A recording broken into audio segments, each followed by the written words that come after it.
Hello guys, Selga here, touringplans.com with another Disney merchandise review.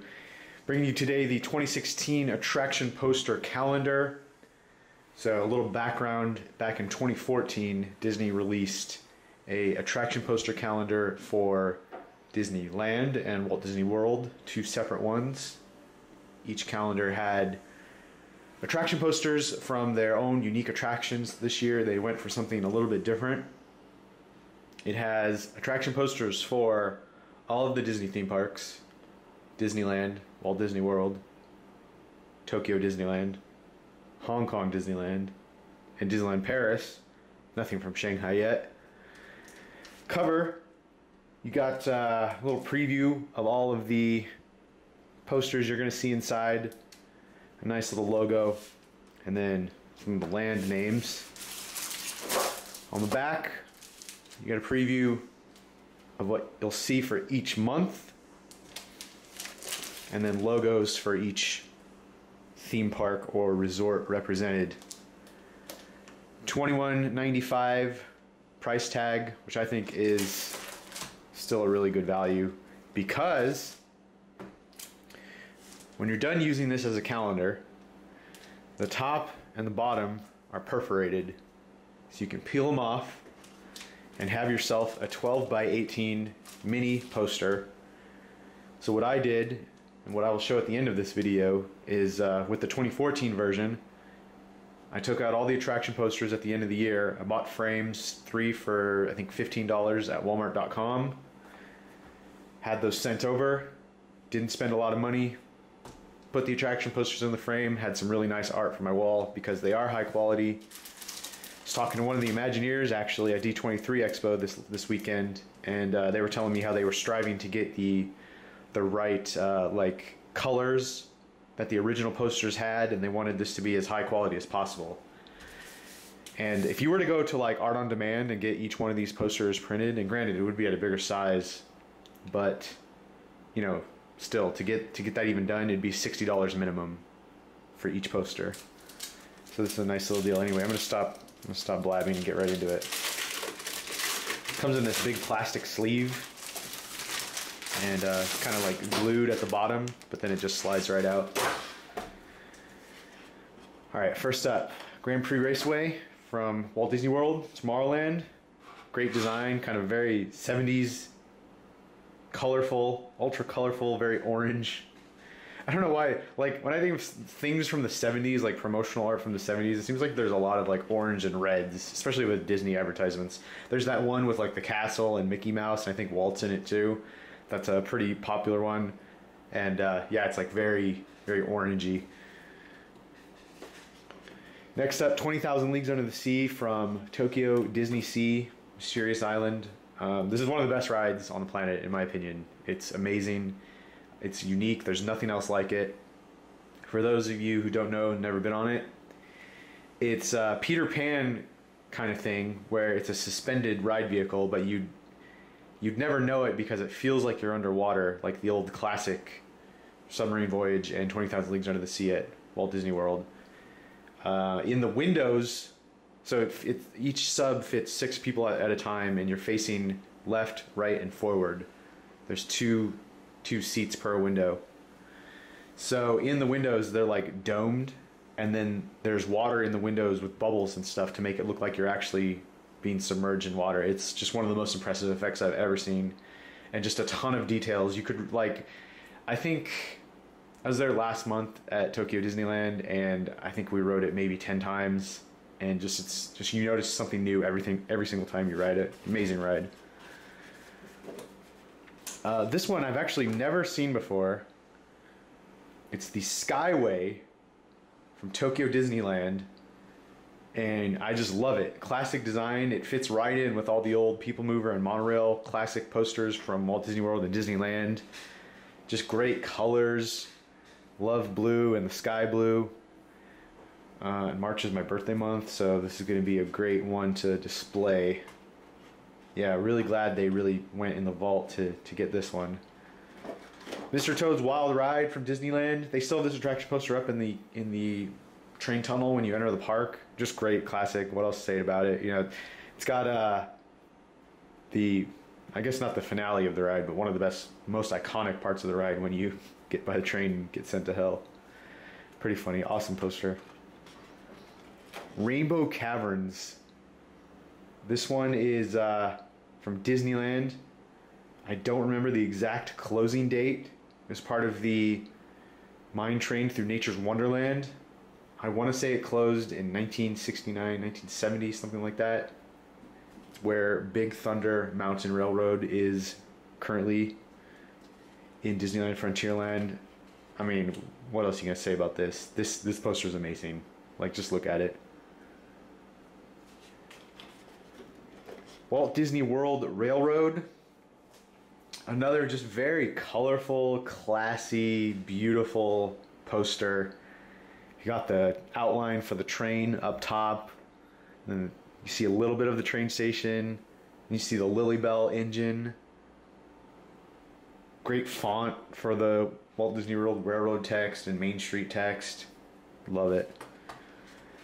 July, we see Disneyland Paris's Pirates of the Caribbean poster. This is the original opening day one when it was still called Euro Disneyland.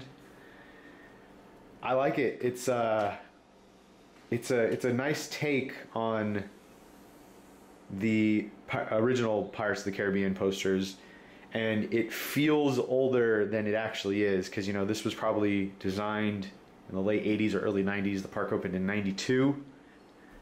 And so, you know, it wasn't designed back in the 60s, but it kind of still feels old and classic. And you can see the people riding the boat through the ride, which you can't see on the other ones.